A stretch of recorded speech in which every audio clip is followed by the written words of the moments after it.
No sé lo que puedo decir. No sé cómo se expresa lo que yo estoy sintiendo. Quiero y debo hablar de Chekhov, un escritor que admiré, pero ¿cómo decir algo acerca de esa verdad? Leyendo ese curioso libro de Giorgio Agamben sobre Hölderlin y su mundo, se me ocurre asegurar que la verdad de una vida no puede definirse exhaustivamente con palabras, sino que de algún modo debe permanecer oculta. La verdad de una vida, según podría tratar de hacerlo una crónica, significa renunciar a conocerla para mantenerla en su inerme, intacta conocibilidad. Y quien escuche esto puede decidir qué es y qué puede ser lo más verdadero. En esta especie de falsa crónica de un momento de un viaje, creo que comprendí cómo era la amistad con Sergio Chekhov y también el carácter reservado de Chekhov. Pero alguien dijo que la crónica moderna empieza cuando el hombre mismo no vive más su unidad como una esencia, sino más bien como un accidente. Si continuamente hay una caída, un riesgo de caída, la forma se pone a expresar al accidente, ya no más a la esencia. Mi capacidad, ahora incierta, es también una expresión del accidente. Y allí imagino el comienzo de una amistad.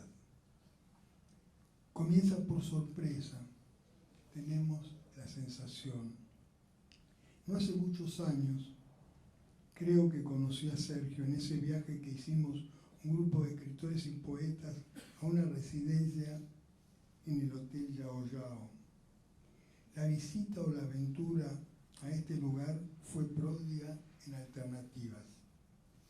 Una de las primeras fue la llegada a Esquel, desde donde avanzamos hacia Bariloche en ómnibus. ¿Qué ocurrió? Mientras esperábamos la señal del guía para abordar el transporte indicado, uno de nuestros compañeros de grupo, llamado Sergio Chekhov, desapareció de pronto entre el tumulto de jóvenes estudiantes que se disponían a viajar también en otros ómnibus, y donde después supimos que efectivamente, por un momento de confusión o súbita libertad, él había viajado. Y eso nos había llenado de preocupación y de estímulo incluso, pues vino a ser la confirmación incipiente de que todo viaje entraña aventuras, y que toda aventura es, aún en sordina, la inquietud espiritual misma, que comprende fugas, traiciones accidentales, más las dolorosas peripecias que definen la diferencia entre la monotonía de la vida cotidiana, aburrida y normal, y el mundo como no lo conocíamos todavía, y de pronto Sergio estaba entre nosotros. Uno de esos días fuimos a recorrer con Chekhov el circuito caminata número 1, así se llamaba, rumbo al pequeño bosque de arrayanes de los alrededores del hotel. Y así lo hicimos. A la ida habíamos avanzado casi velozmente, movidos por la ilusión de tocar acaso ese color anaranjado con motas frías del tronco de unos árboles parecidos a Bambi. Seguimos por esos senderos húmedos entre las grandes ramas de los alerces cargados de nieve, con la esperanza de llegar a divisar la isla de los conejos, que así se llamaba. Oímos primero, perdido entre las ramas, el canto de un pájaro desconocido, y después otro y otro. Sin demasiadas exclamaciones, íbamos silenciosos, como dos perros cautelosos que acompañan a un amo. No pudimos establecer con certeza si habíamos llegado a la isla de los conejos, y la vuelta se hizo dificultosa, quizá demasiado lenta. De pronto Chekhov se demoró y yo, que seguía caminando como movido por inercia, comencé a llamarlo mientras caminaba como si estuviera cerca, pero el eco me devolvió mi grave voz, un poco desfigurada, con un matiz de alarma y de audible lejanía. Chekhov no contestó a ningún llamado, y lo creí tragado por esas luces y sombras del lugar que a esa hora del mediodía, como rayas luminosas y negras de un inmenso pincel, afantasmaban todo. Lo volví a llamar y nada, insistí, nada. Pensé que se había demorado para hacer sus necesidades, nada. De pronto oí una musiquita extraordinaria de acordeón en el campo. Parecía la Bellée de Jan Tiersen. Y allí aparecía volver Cheyfe, lentamente transfigurado. Traía unas cañas coligües en los brazos como restos de un ritual. Sonrojado y balbuciente, dijo que había estado escuchando los consejos de doña Ratoncilla, la mayor de las lauchas de esa genial ilustradora como fue Beatrix Potter. Era una laucha que no se casó, que se quedó a vivir con sus padres en las raíces de un coihue, me explicó Sergio. La joven solterona había preferido la libertad del bosque, cerca del murmullo del agua y de los duetos del duet-duet, del rumor secreto de las cañas y la dulzura casera de los frutos azules que rescataban cada noche la vigencia de los cuentos y los chiches de una audiencia lejana pero muy familiar. Parece mentira, es que estaba entre nosotros tan cerca, es que pasamos muy cerca de ella, dijo serenamente Cheyfe. ¿Cómo? Le dije. Sí, entré en la casa. Fue un poco incómodo para mí, refirió con su expresión graciosa y crítica, tan animada como habitual en él. Pero me encantó, no sabes, es un laberinto precioso e insuficiente, añadió. Fingí no darle al incidente ninguna importancia. Quise saber de todos modos cómo había llegado, y entonces me contó más detalles. No sé. Había metros y metros de pasadillos de tierra que llevaban a despensas, almacenes de nueces y avellanas, todos ellos entre las curiosas y desconocidas raíces de la profundidad del coihue, exclamó. Después dijo enumerando, había una cocinita y un salón semejante al del gran hotel donde nos alojábamos, como las arañas de la luz hechas con cornamentas de toritos, esos insectos tan raros como los mismísimos ciervos del hotel. Había también una alcoba donde ha de dormir doña Ratoncilla. Me llamó la atención que en su mesita de luz había un ejemplar diminuto de Lo sé todo. Precisamente el tomo 2, que habla de los ratones. No había muchas ventanas, apenas unos agujeritos como ojos de buey con cortinas de alas de libélulas que apenas dejaban pasar la escasa luz. Hablaron muy poco, se ve. Sin embargo, dijo ella, doña Ratoncilla lo invitó a almorzar. El menú era delicioso, explicó Cheyfe. Tartas crocantes de miel y semillas decoradas delicadamente, y para beber aguamiel en minúsculas copas hechas con cascabillos de bellotas. Según se lamentó, aplazó para otro día la tentadora invitación de quedarse a dormir, junto antes de socorrer a la señora Laucha, que se desesperó por la entrada de unos jovencitos malcriados. ¡Fuera, patitas sucias!, exclamó, según parece. Pero era tarde, porque una horda de ratones que habían entrado a la cueva arrastrando y haciendo tambalear con el enredo de sus colas larguísimas los pocos muebles de doña Ratoncilla, antes de despedirse, la ayudó a limpiar y a ordenar todo, según dijo. Me mostré asombrado con el relato de mi compañero de caminata. Sin duda, aquel sitio es único, da cabida a todas las especulaciones. No obstante, quise acudir a mis vagos conocimientos de medicina para establecer qué pudo solicitar entonces esos momentos raptados por el acontecimiento tan obsecuente y fácil como es a menudo el relato poético. Él, en la excursión del día anterior, nos habían advertido del peligro de tocar esas cañas coihue. Pueden estar infectadas por las heces de los miles de ratones corilargos que habitan el bosque durante la época de la fructificación, que se produjo precisamente después de 60 años, durante este mismo mes que transcurre, nos habían alertado. Pensé en otra dolencia más curiosa, la pignolepsia. Mucha gente, sin saberlo, según creo, es atacada por la pignolepsia, una levísima epilepsia que hace que uno se deslice por los intersticios del espacio-tiempo, pliegues abstractos en los que suelen entramparse fácilmente los niños y las niñas. Ya hubo casos famosos, uno, el de Alicia, en el País de las Maravillas, otro hace muchos años en el mismísimo Hotel Yao Yao de Bariloche. Se dice que el primer incendio que devastó el hotel a un año de su inauguración se debió a que la esposa de uno de los cuidadores, durante la temporada baja, puso a secar en el hogar del gran hall central los pañales de su beba recién nacida y sufrió, mientras contemplaba el fuego, un ataque de pignolepsia. Cuando despertó, el hotel ya había sido devastado por las llamas y, a pesar de la nieve, todo era una estructura tibia, endeble, de varios matices aún rojeantes entre el montículo de ceniza. Ya en la mínima rotonda que nos devolvía al hotel de vuelta del paseo, y después de detenerse a mirar un cartel turístico con detalles de otros lugares para recorrer, Chaffetz me refirió otra historia, simple y mucho más humana que la ratonil. Con eso me confirmaba a esas alturas algo que yo había creído descubrir en él, sus dotes de escritor para el heroísmo discreto.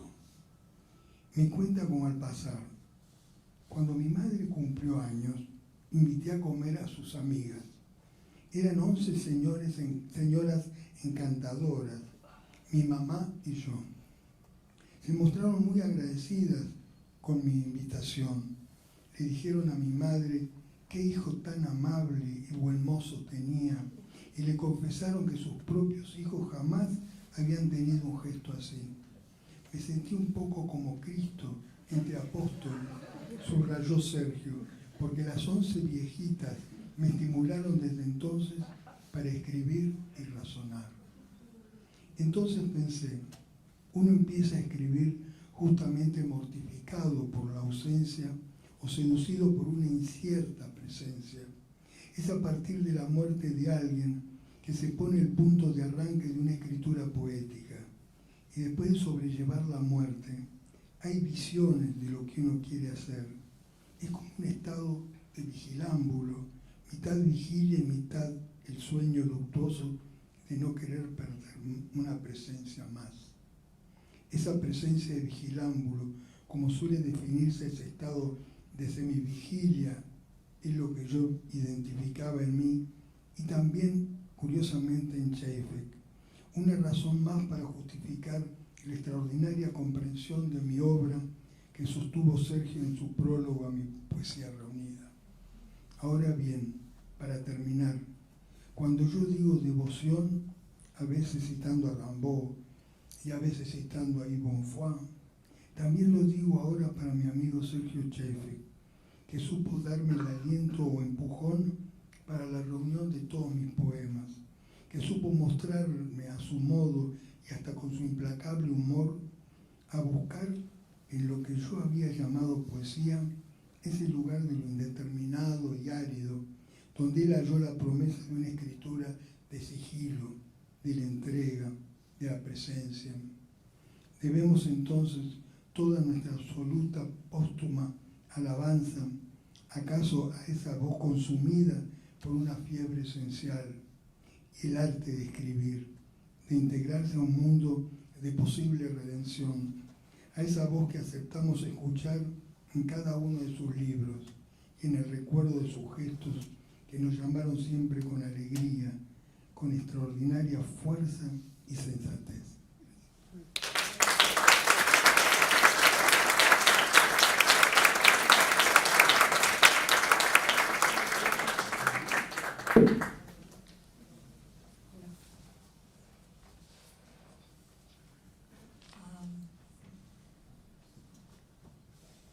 Buenas tardes.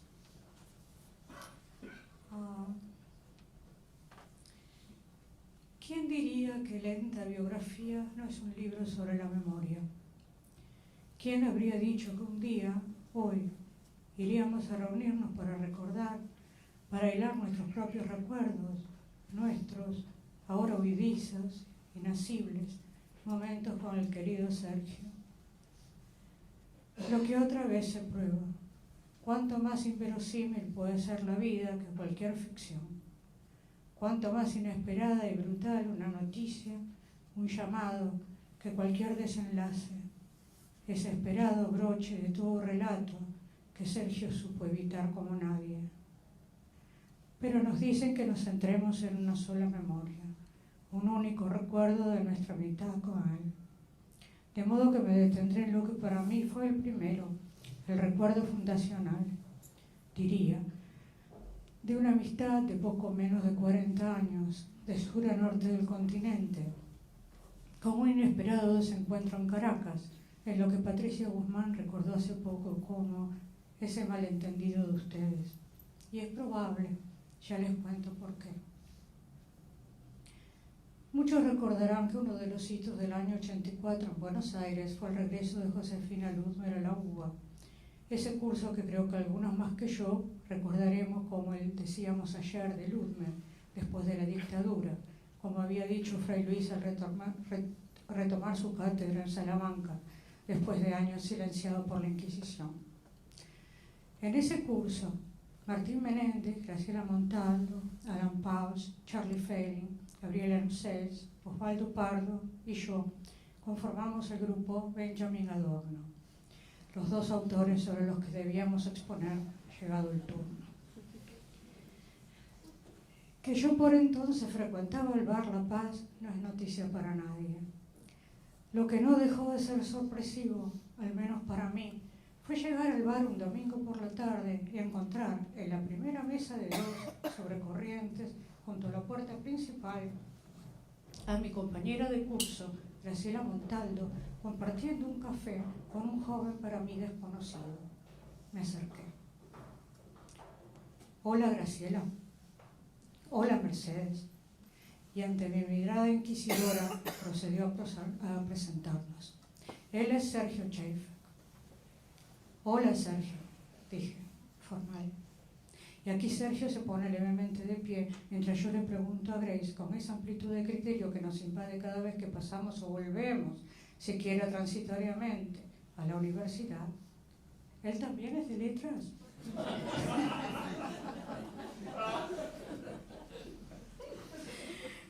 Él es escritor. Ah, y mirando a Sergio, ¿y qué estás escribiendo?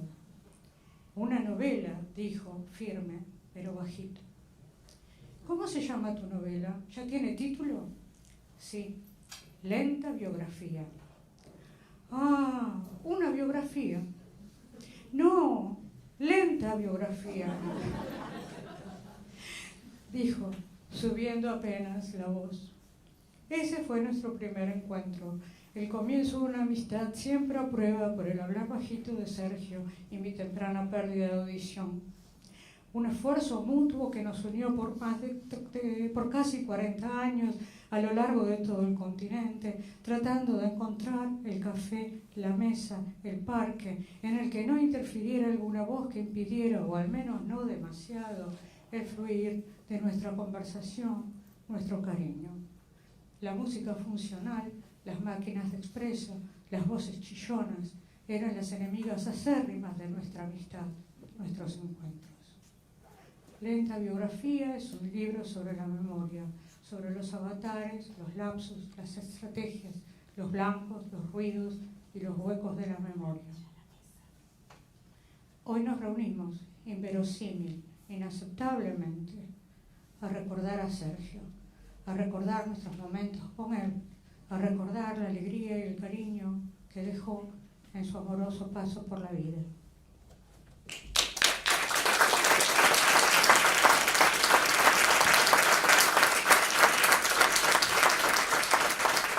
¿Qué decir? Ante la irrevocabilidad de la pérdida, en verdad, uno podría preguntarse qué decir. La pregunta apuntaría a la dificultad de escribir, hablar o dar cuenta de una catástrofe. Ante el duelo, ¿cómo empezar sin al menos aludir a la vacilación que precede toda enunciación? que por definición la habita. ¿Qué queda por decir que ya no se haya dicho? ¿De qué o de quién hablamos exactamente en esta escena? Sergio, pero también el polaco, y Sergio Čejfek, parcialmente desmembrados y multiplicados en el trabajo menor de la memoria a corto plazo. Solía colocarse en ese punto oscilante de indeterminación previo a todo decir, tanto cuando hablaba como cuando escribía. ¿Qué decir? La pregunta también es una cita. Así empieza la dedicatoria garabateada a mano en la primera página de mi copia de la traducción al inglés de ese pequeño librito de formato modesto, provisorio e inconcluso que es Apuntes para un panfleto, testamento poético en clave desplazada a través de otra de sus máscaras, el poeta Samic. ¿Qué decir? Empieza la dedicatoria, para inmediatamente exaltar su condición generosa de don con dobles signos de exclamación. Cito: abono material frente a la ausencia material para resistir desde lo inmaterial. Promete. Es posible que la dedicatoria no diga exactamente eso. La escritura es parcialmente ilegible. Las letras se engarzan, fundiéndose unas con otras. A veces la A se convierte en un garfio de interrogación. Como sus otras dedicatorias, esta termina con la palabra siempre, seguida de una de sus firmas, S. Čejfek. Escrita hace casi 10 años, ese trazo intencionado de la mano, lanzado hacia el futuro, retorna al presente no solo como una promesa, sino también como un mandato, un aparente llamado a las armas contra la parálisis nihilista o contra la desesperanza. Alguien podría sospechar, lo sé, que se trata de una dedicatoria apócrifa. La doble exclamación excede la figura del escritor, moldeada elípticamente por los textos y conversaciones, digamos, čejfekianos. Ni Sergio ni el polaco levantaban la voz. Sergio Čejfek tampoco. Es posible que sean los únicos signos de exclamación girondianamente registrados en su escritura. En un ensayo sobre las formas de ser de la literatura nacional actual, Čejfek incluso llega a sugerir que la literatura es un, cito, arte murmurado que reúne a unos pocos alrededor del fuego, fin de cita. Un arte en voz baja. ¿Qué vino a decirme y a decirnos entonces? ¿Qué nos dice siempre y todavía ese levantar inesperado, pero entusiasta y vanguardista de una voz escrita a mano? ¿Qué decir?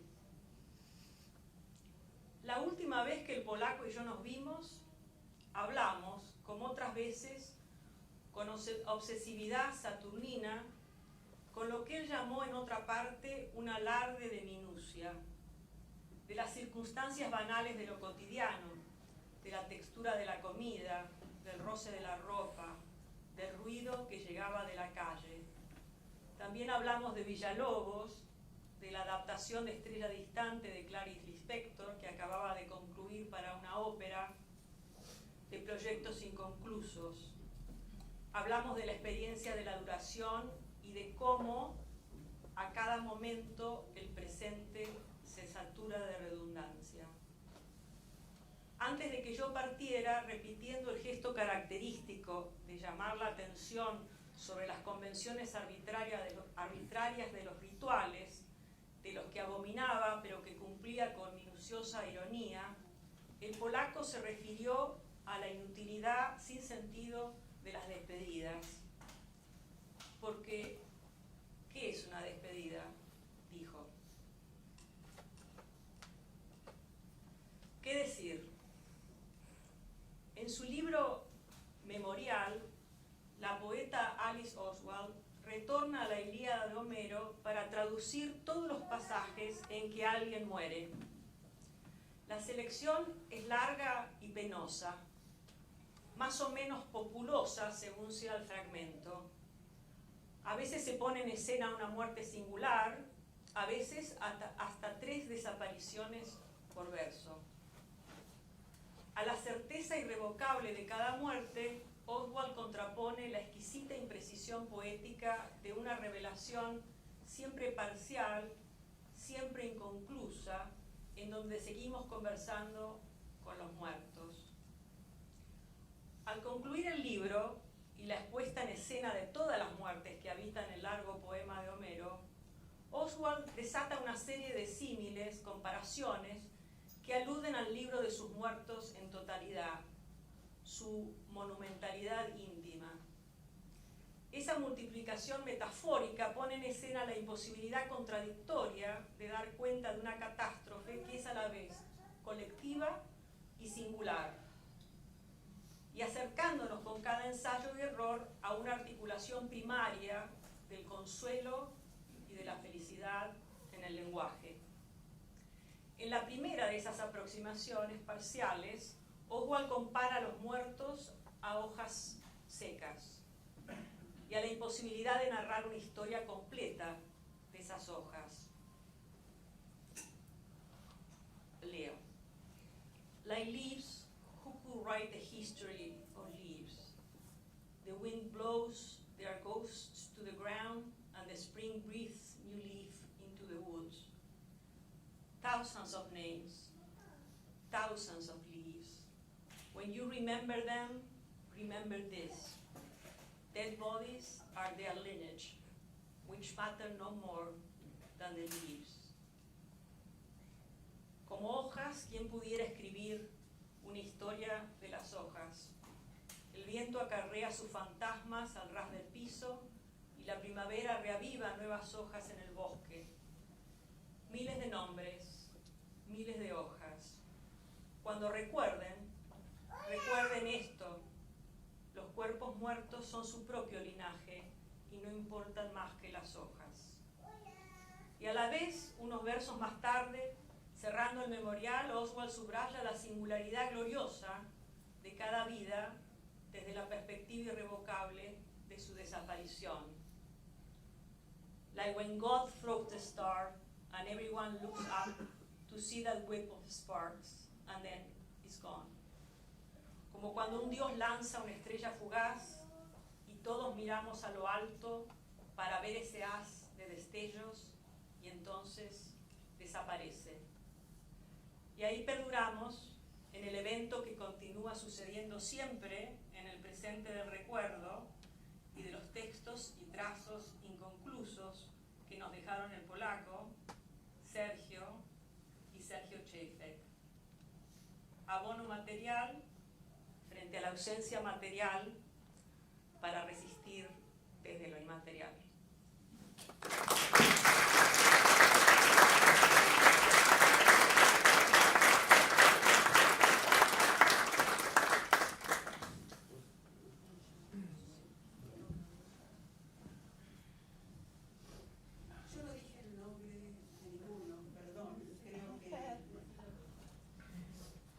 Pareció que los nombres estaban de más, pero tal vez es injusto, porque tal vez no todos nos conocemos, no sé. Así que bueno, habló Gabriela Nusseiz recién, antes Mercedes Roffé, Arturo Carrera, y ahora va a hablar y cerrar esta mesa, pero vamos a continuar, Eduardo Estúpido. Buenas noches. Ante todo, muchas gracias por la invitación, Nurit, no sé dónde estás. Oh, ¿qué haces? Y Graciela, muchas gracias. Y bueno, me cuesta mucho hablar de Sergio. Lo que me induce positivamente es que quizá singularmente todos sentimos algo muy parecido, lo cual facilita un poco poder hablar de él. Y yo voy a hablar de la amistad, muy someramente, de la amistad que tuve con Sergio, no porque sea una cuestión tan personal, sino porque Sergio hacía de la amistad como una peculiaridad que excedía un poco la cuestión individual, digamos, ¿no? La cuestión de las personas, la cuestión anecdótica, por decirlo así. Entonces, por eso voy a hablar un poco del modo en que Sergio practicaba esa escena. Pero al mismo tiempo tengo imágenes y tengo flashes, ¿no? La imagen que siempre ha perdurado en mí, aún viéndolo Sergio, fue la primera vez que lo vi, creo, en los 90, o a fines de los 90 debía ser, Sergio bajando de un taxi, de su taxi, el taxi que manejaba él, en la esquina de Corrientes y Montevideo, manipulando ejemplares de Punto de Vista, revista que distribuía en el taxi, ¿no? Esa peculiaridad nunca desapareció en los siguientes encuentros, cada uno con su particularidad, ¿no? Pero siempre tuvo esa peculiaridad. Entonces yo digo, ¿cómo puede ser que este tipo esté haciendo esto? Pensaba yo, ¿no? Y siempre pensé lo mismo, digo, ¿cómo puede ser que este tipo escriba lo que escribe y sea quien es? Digo, ¿no? Claro, uno diría, ¿por qué no? ¿No? Digo, el que escribe es lo que es y escribe, ¿no? Pero en Sergio era como raro, porque los encuentros siempre eran un poco un mix de naturalidad, intimidad, muy poco solemne, digamos, ¿no? Pero las anécdotas necesarias de cualquier amistad. Pero inmediatamente había alguna cuestión del pensamiento, ¿no? Entonces, el pensamiento de Sergio era agudísimo, como todos sabemos, pero afectivo, ¿no? Había una especie de afectividad. De afectividad no solo con el prójimo, sino con el hecho mismo de pensar conjuntamente, ¿no? Entonces, supongamos que está ese famoso dicho, que yo creo que es una tontería, de que la amistad es el más perfecto de las relaciones, digamos, ¿no? ¿Viste? Para devaluar lo conyugal, por ejemplo, dicen... La amistad es altruista porque todo el mundo entrega lo que... Bueno, qué sé yo. Pero en Sergio era verdad esa peculiaridad, digamos, ¿no? Porque era conceptual, sin dejar de ser afectivo, ¿no? Y después, bueno, después también voy a recurrir a cosas que hicimos juntos, no por una cuestión de jactancia, sino porque tenían también esa peculiaridad. Y fui a revisar los mails, que el mail es como un prontuario a esta altura del partido, y también es como un registro de hechos, como un diario involuntario, digamos, ¿no? Por suerte, porque yo no hubiera registrado lo que él decía en muchos mails de intercambio. Era una amistad que era esporádica y digamos, atomizada naturalmente, obligada por las circunstancias de lo que él vivía afuera, pero también por los temperamentos, ¿no? Y por el modo en que uno se ve con la gente, digamos, ¿no? que está influido por las distancias eventuales, pero también por los temperamentos, como digo. Bueno, pero hicimos con Sergio Gallos y Huesos y el Teatro Martín Fierro, ¿no? Gallos y Huesos en el 2012. Entonces, intercambiábamos mensajes prácticos, digamos, y digamos de estratégicos, y también de relaciones, ¿no? De relaciones de cómo elaborar la cosa.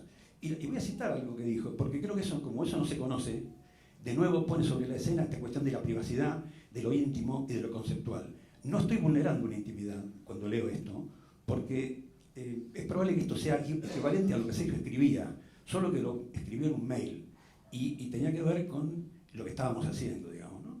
Entonces, por ejemplo, dice... en un mail referido a Gallos y Huesos, que era una especie de oratorio sobre un libro de él, con música de Pablo Ortiz y puesta de imágenes de Julián Mangiolillo, también participantes de la otra experiencia. Entonces dice, en relación a ese trabajo, dice Sergio, sobre tu última pregunta, ¿cuán diferentes pueden ser las escenas desde el punto de vista del sonido? Habría que ver primero si se va por el lado de ruidos o no. Si no vamos por los ruidos, a lo mejor podría pensarse en una música medio contemporánea, expresionista, que tenga una relación irónica con los crescendos o descensos dramáticos del texto. O sea, que tienda a exagerarlos en cuanto a tranquilidad o en cuanto a descalabro. Pensemos que lo visual será visto como gráfica de lo que dice el texto y que la música acompaña o se enfrenta a ambos. El punto es que la velocidad y el desarrollo está dado por la puesta escénica, y creo que hasta que eso no esté perfilado, en términos de visualidad y de duración, no será fácil definir la sonoridad. O sea, un problema y un programa, en pocas líneas. Y un problema, digo, ¿cómo se hace esto? ¿O será posible hacer esto? Bien, después, cuando llega, dice él, refiriéndose a cómo era el poema. También, esto podría ser parte de un libro, pero es un mail. Dice, el poema habla, hasta donde yo sé, dice Sergio, de dos cosas básicas, de los gallos de Triña y de comer su carne. Por extensión, habla de comer carne en general y del saldo más material o perenne de eso, que son los huesos que quedan a modo de restos. La escena que describen los poemas está marcada por la repetición. La comida en soledad, masticar la carne y roer los huesos, dejar los huesos pelados en la pileta de la cocina y permanentes alusiones a las virtudes físicas y morales de los gallos de pelea, al escenario y ambiente en los reñideros, obviamente la muerte, etc. Uno de los puntos en los que los poemas se detienen es en la morfología del gallo. ¿Tiene espalda? ¿Qué es cuello y qué es cabeza? El texto sugiere que tiene brazos y no alas, etc. Los poemas están organizados como variaciones de leitmotivs. Bien. Leyendo otro texto, me entero, algo que yo sospechaba, que Sergio no estaba del todo en sintonía o conforme con el tipo de imágenes que habíamos elegido, y un poco lo dice elegantemente a alguien. Y entonces yo dije, claro, él aceptó este riesgo, no se iba a poner a inventar una plana que era totalmente voluble. Nadie sabía qué era esa plana que había que inventar. Entonces dijo, ok, no estaré del todo conforme, pero vamos adelante. Algo va a suceder, es parte de la cosa. Tanto es así, y esto Graciela, que intervino en esta cuestión, me va a decir que va a representar lo que digo. Yo había elegido una imagen de una actriz de Hollywood trinchando un pavo.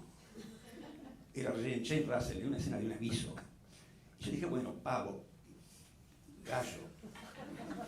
No, me dijo Sergio y Graciela, es un pavo. Saqué la imagen, claramente. Bueno, pero después vino también el Teatro Martín Fierro, ¿no? Y que fue más complicado, digamos, pero también hubo intercambio, por supuesto, de esas complicaciones, afines a esas complicaciones. Pero dice, someramente, ¿no? Es más largo el mail, dice unas palabras sobre la idea de este relato para vuestro conocimiento. Surge a partir de un libro, al final frustrado, que iba a ofrecer versiones de Martín Fierro escritas por varios autores.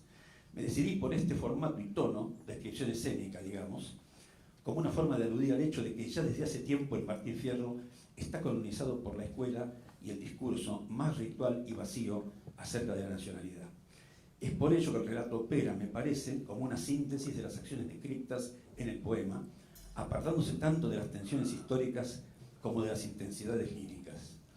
No quiero decir que mi texto no proponga una forma de guirismo o de mirada histórica, sino que no obedece al guión lírico, tópicos, premisas, jerarquías, motivos del original. Creo que este relato opera sobre todo por sustracción y distanciamiento. Voy a terminar diciendo esto. Yo no voy a hablar de la literatura ni de la escritura de Sergio porque Sergio merecía otro lector, no yo. Yo hice lo que pude leyendo a Sergio. Sí recuerdo el impacto que me provocó Lenta Biografía. Y también sí, debo decir que hice las tapas de libros que no leí. Lo cual yo como excusa digo que es una propuesta conceptual. Hago las tapas como un lector que no ha leído el libro todavía, dado que el lector no lo ha leído todavía y ve la tapa. Ese es mi. Entonces esa es la excusa. Pero sí utilicé, digo de la peor manera se dice esto, pero utilicé de la mejor manera textos de él, de estos últimos libros, de Teoría del Ascensor y de este otro libro de Últimas Noticias de la Escritura para mis clases, porque vi que la riqueza de esos textos era imprescindible para, ahí sí, hacer un punto, ¿no? Pero yo pensé también que cuando muere John Coltrane, muere a los 40 años, Entonces uno puede pensar, y uno piensa, ¿qué hubiera tocado? ¿Qué hubiera tocado de no haber muerto a los 40 años? Yo no puedo pensar, ni postular, ni conjeturar qué hubiera escrito Sergio. No es mi tarea, pero sí puedo conjeturar qué hubiera hecho con la amistad. ¿Qué hubiera hecho con la amistad? ¿Cómo hubiera continuado esta amistad? ¿Qué química, qué alquimia hubiera hecho con esta amistad? ¿Qué sustancia le hubiera puesto en sucesivos encuentros a este estadio amistoso, atomizado, por supuesto, lejano y cercano, en fin, como se daba? ¿Qué alquimia le hubiera hecho él con esta peculiaridad? Y lo último que voy a leer es algo que lo pinta también a Sergio, y es un mail de el gran Federico Monjó, pero muy cortito, porque Sergio, cuando estábamos en estas cuestiones, había que combinar también qué pizzería íbamos a ir una vez que se estrenara, ¿no? Entonces, las discusiones de los mails eran también a partir de que Sergio odiaba el cuartito. Entonces le dice Federico, che, Sergio, ¿te volviste loco? Con Ada teníamos una libreta de pizzerías que perdió cuando la robaron la cartera, en la que poníamos calificaciones. El cuartito tenía 8, las otras 7 para abajo.